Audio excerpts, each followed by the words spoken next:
siguro tikdigan yung labanan kasi mas naganda rin naman kami para sa kanila. Tsaka excited din ako today kasi tinalo nila ako ng M6, so babawi ako. Depende na lang kasi sa mangyayari. Pero may nakikita kasi ako. Ano yung nakikita mo dyan?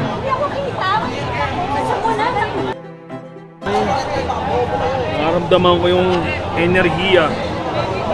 Boom!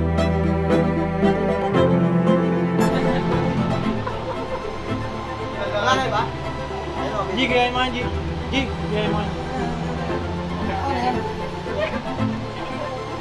Kanila yan.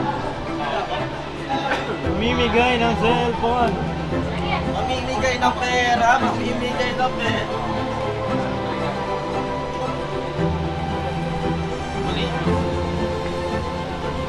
Tama?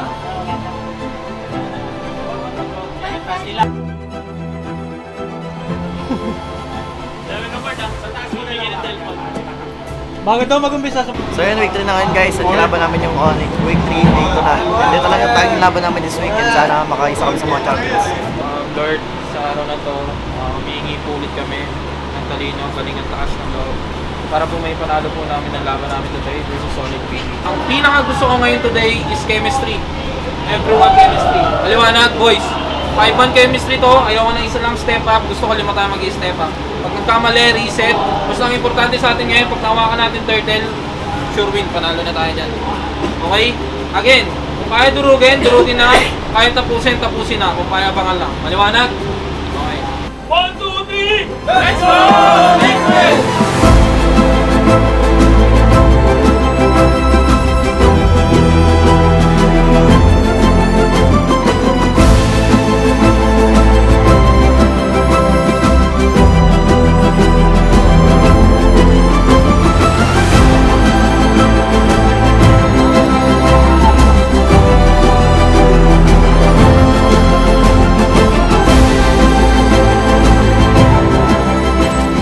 this game, 90% ng kills kasama siya. Okay yun, Sabo 40 na gamit. Yun lang, ang lalim niya. Pero naibato din! Yung rightest target, walang iba kundi si Kikong. Mamamatay din si Bruce ngayon. Kaya takbuhan muna ang Onyx Philippines. Nagtatry si Super Brace na kapatid. Wow! Flicker din ay nagamit niya. Carlito with a double. And double pwede ata nilang tapusin to ha. 20 segundos para dito kay King Kong, 15 para kay Brusco. Nirarush na nila ang Torre. It's a 4v2 scenario. Okay, ngayon nag-goalan dito ang Team Liquid Philippines. Sa sakit na mga bombs mula sa Team Liquid Philippines. At ready na ang tapusin ng Cavalry. Ang game number 1.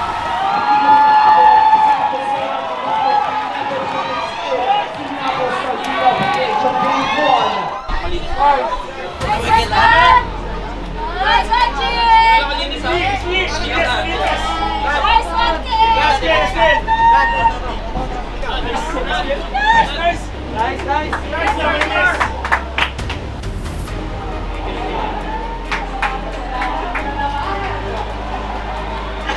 Thank you po.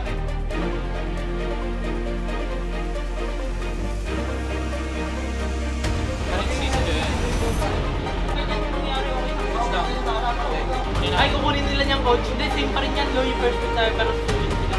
Tapos din ang Guys, sira na. Sana sabay. Kalmado lang. Masyado mainit. Ay, doon ako. Ay, Jen, tara doon ba? Jen!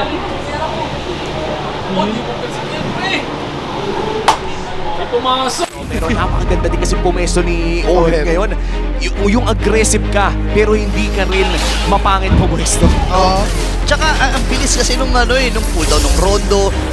Ay, gagawin! Andito yung surpresa mula sa Cavalry! And this time, ay unti-unti tumutumba ang Onyx Philippines. Dalawa na kagad na pabagsak nila. Si Bruce mag-iinag sa target. Ando pa rin yung habang nakatatlo na, itong si Owen magiging apat pa. Si Kurt ngayon ay delikado na. Kailangan nila mo Savage! Meron pa! Magiging savage ba ito? Nakakaapat na itong si Owen, pero kailangan nilang matras dahil wala na mga minions. Andito na yung next wave. Andito na yung pagsugod ng mga Cavalry.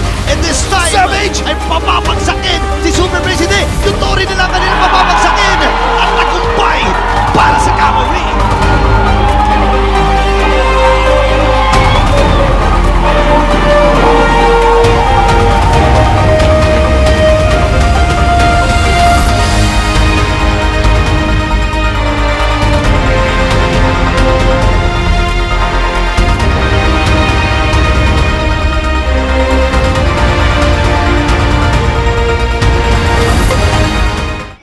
Supportahan niyo kami. Supportahan nyo kami guys.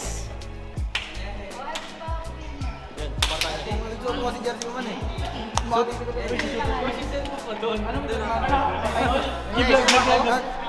Picture mo nga sila ni Vince. Ano, Jin? Picture mo sila ni Ayun guys, katapos ng laro natin, medyo lalakas ng kampe ko, nabuhat tayo. GG sa Onyx. Guys, panalo. Next week ulit versus TNC and Rora. Sana magtuloy wins. Message ko sa TNC, bigyan natin magandang laban yung mga fans, tsaka enjoy lang. May na-miss ka ba dun? Miss ko na silang lahat, lalo na si Yawe.